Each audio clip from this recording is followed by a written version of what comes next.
Assalamualaikum warahmatullahi wabarakatuh. Perkenalkan, nama saya Iqbal Fahrezi Ismadillah dari Prodi Sistem Informasi dengan nomor MPM 253111085. Di sini saya akan menjelaskan materi agama Islam tentang ekonomi Islam.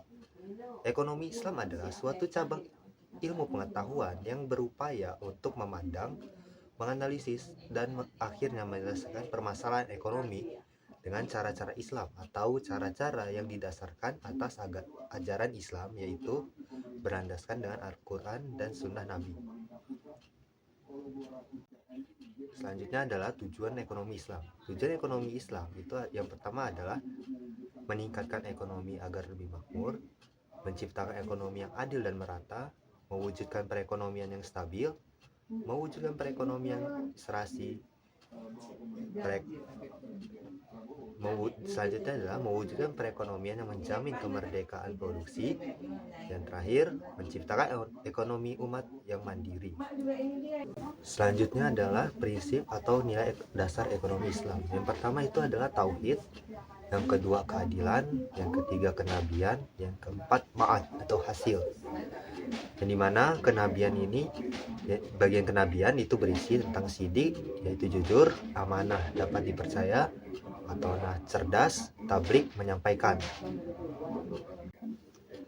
Selanjutnya adalah lembaga-lembaga ekonomi Islam yang ada di Indonesia. Yang pertama Bank Umum Syariah, yang kedua Asuransi Syariah, yang ketiga Lembaga Gadai, yang keempat BMT atau Baitul Ma'al wa Tamil, yang terakhir adalah Pasar Modal Syariah. Selanjutnya adalah pengertian bank. Bank yang melaksanakan kegiatan usaha secara konvensional atau berdasarkan prinsip usaha syariah yang dalam kegiatannya memberikan jasa dalam lalu lintas pembayaran. Prinsip syariah. Prinsip syariah di sini ada 5, yaitu prinsip bagi hasil, yaitu mudharabah. Yang kedua prinsip penyertaan modal, musyarakah.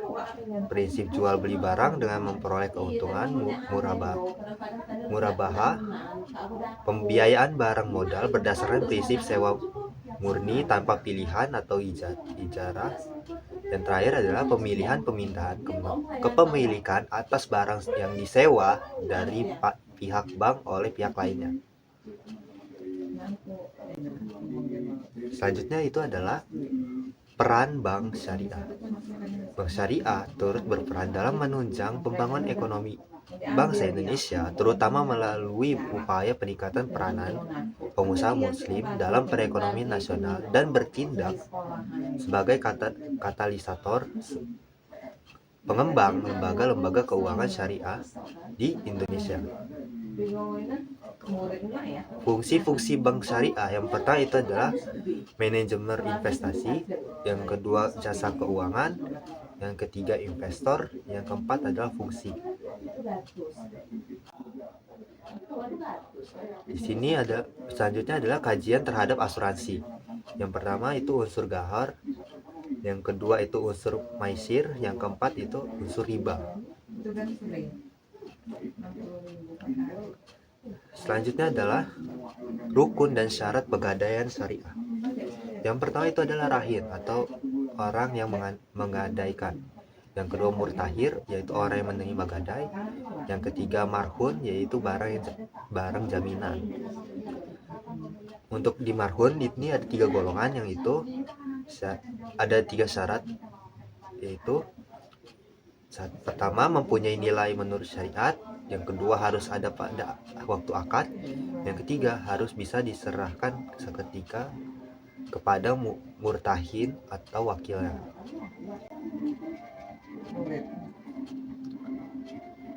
Selanjutnya adalah pengertian Baitul Mal wa Tamwil atau BMT. Menurut Hosen dan Hasan Ali, BMT adalah lembaga keuangan mikro yang dioperasikan dengan prinsip bagi hasil atau syariah,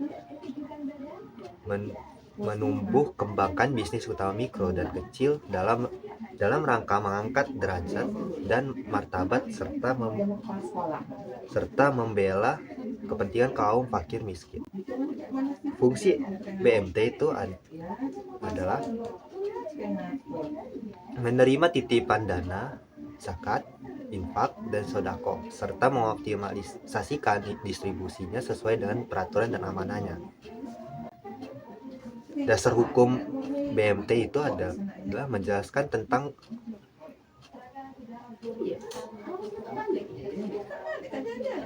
selanjutnya adalah konsep pasar modal syariah. Yang pertama itu ada Al-Quran dan Sunnah. Selanjutnya ada fikih dan juga syariah. Selanjutnya ada ibadah dan muamalah.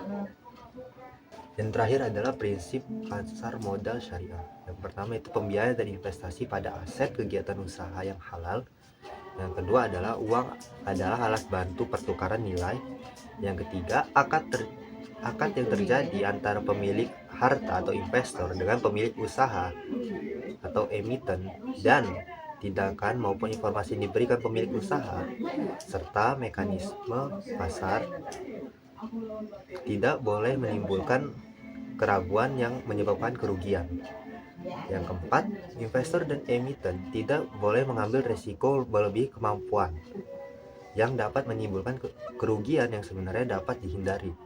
Yang terakhir adalah investor. Oke, itu aja materi